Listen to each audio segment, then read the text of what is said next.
Welcome back to the Sungrand channel. I sure am glad to see you again. I'm Jerrel from Sungrand, creating some artwork today for our alien moonshine sign.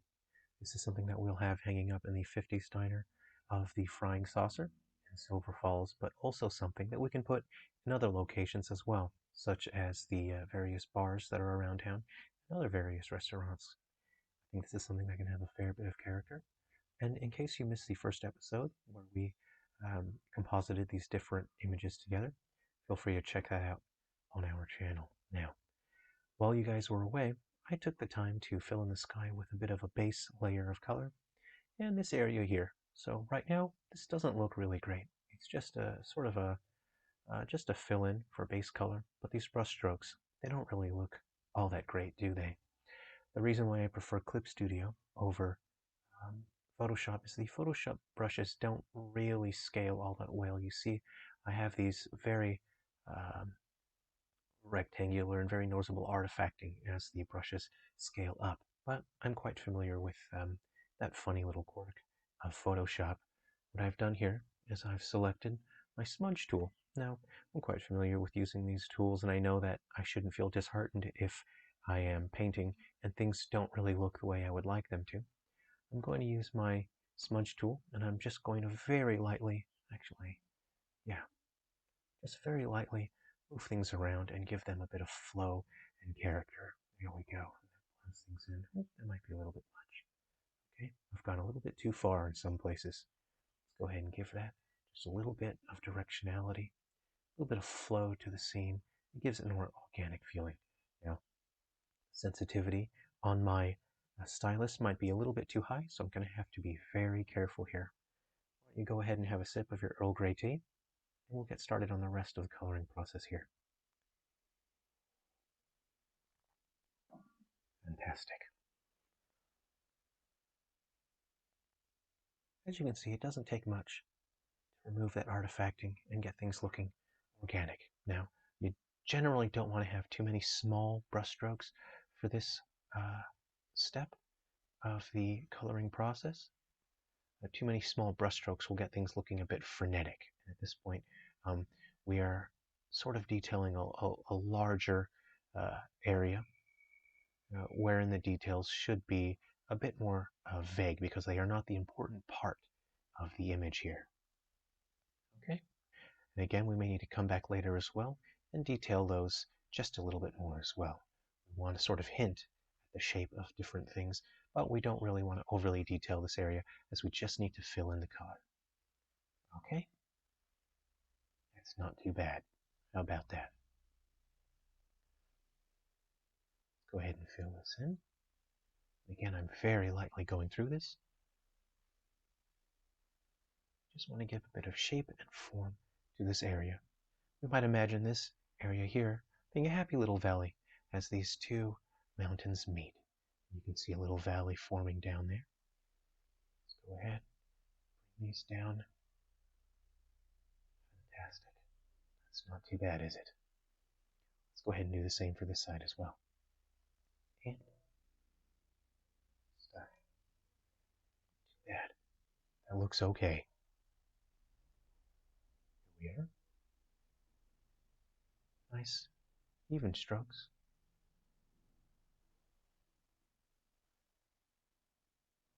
And we just want to give some texture, something interesting in the background. It looks like I've gone a little bit too chaotic here.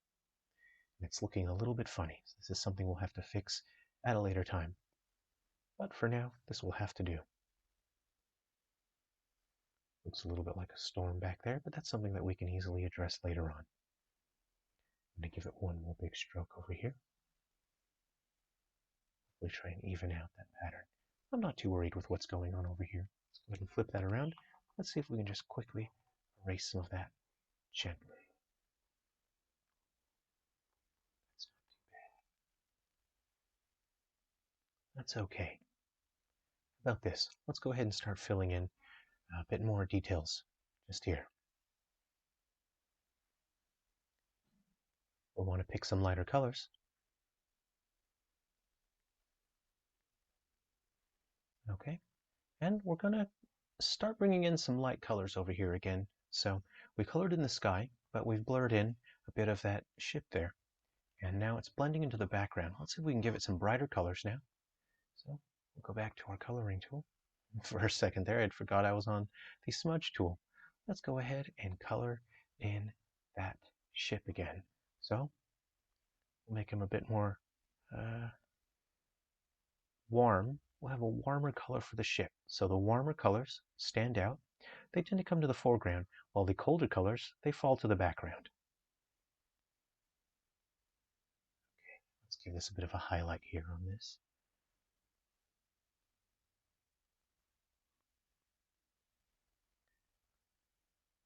About this here like this. And we can blur that and blend that later on with our blending, our blurring, our smudge brush, as they call it. Let's bring that in just like that.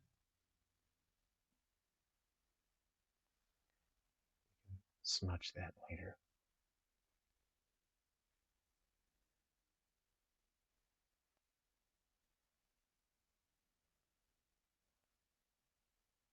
And it doesn't need to be precise. It's not a piano, and it's not photorealistic. We just want what looks good to the eye. I'd like this area down here to be a bit brighter, so I'm going to go over that with some lighter colors as well, since we do have the light of the tractor beam coming out there. So I'm going to be a bit more generous with this bright color here. Then I'll switch it up to a warmer color. Oh, let's go ahead and step backward. I've gone outside the lines in a way that I really did not want to. That's all right. We can have our shortcuts here on the menus of the buttons here on our drawing tablet. How about that? There we go. Yeah, that's not too bad. Let's go ahead and get a bit of a darker color now. Might give a bit more texture to the rest of our ship here.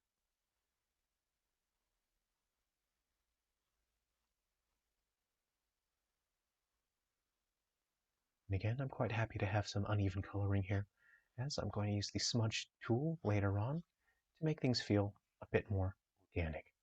Drop down in color just a little bit.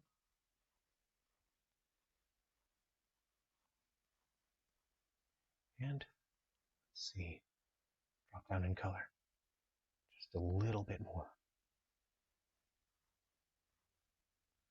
You want to have some dynamic in the image, in the object itself. That's not too bad. Just going to bring it in, make that a little bit colder again.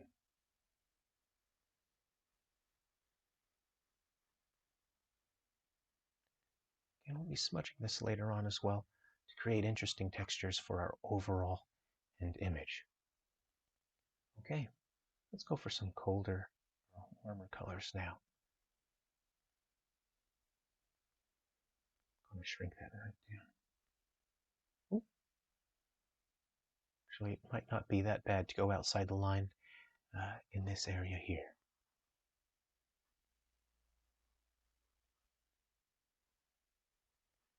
All right, let's have it nice and hot just there.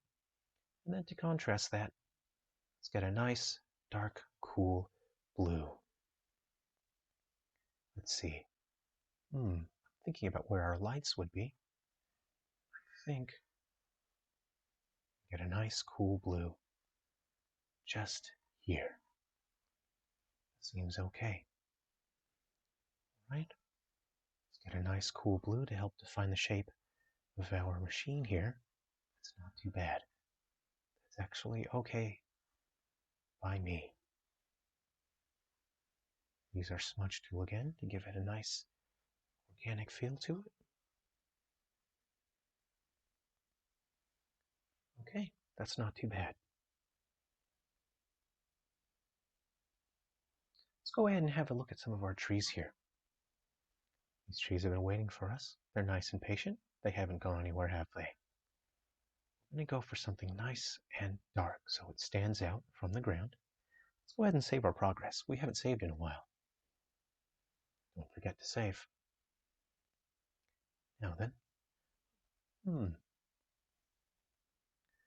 might want to give this just Nice, quick up. There we go. Not too bad. We'll zoom in, down through just a little more again. That's not too bad. Now what I'm actually going to do is this controls the size of the brush, and this is the flow. So for the size, I might just, oh, you can see there, I've gone a little bit too far outside the line. Let's step back. And up, on, through. Okay? This is where it's good to rotate your canvas, as my arm doesn't really line up all that great. So let's go ahead, bring this up here. We can start coloring in a bit more naturally here. Here we go. Just like that.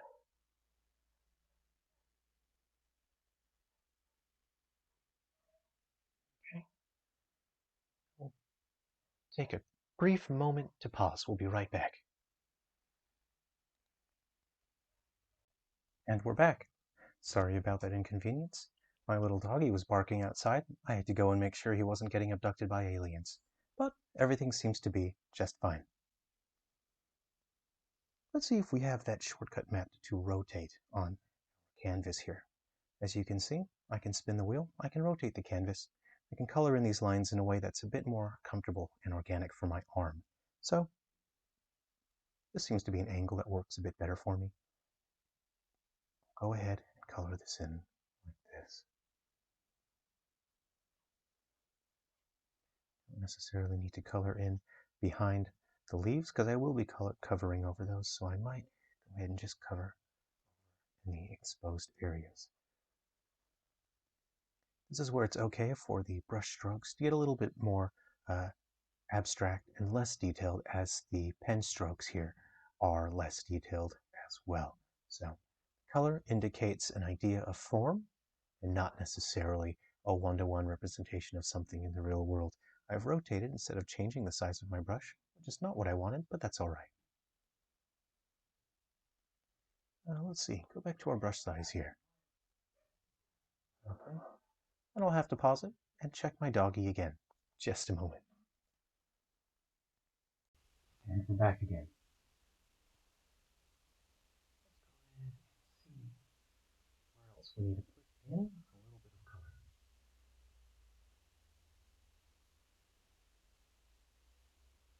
Okay.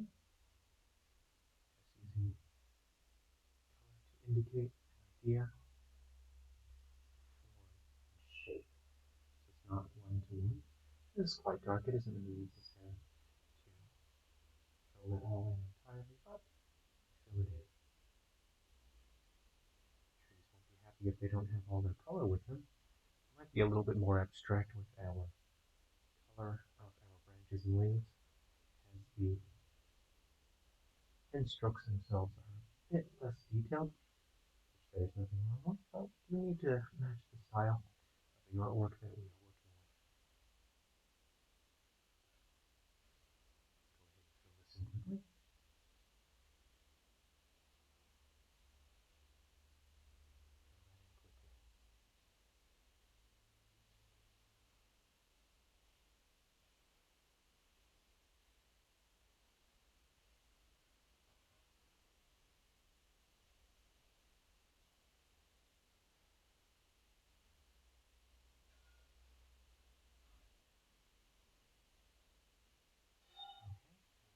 Nice. Filled in. Almost done with our tree trunks here. Nice long slender tree here.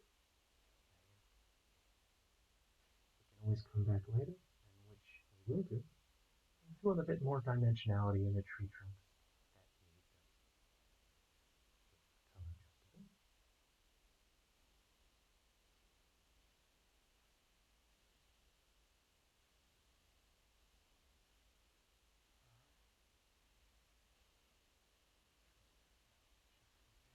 just a bit. That. This one, sitting in from the corner. Hello, little tree. He seems happy to be sitting in the corner.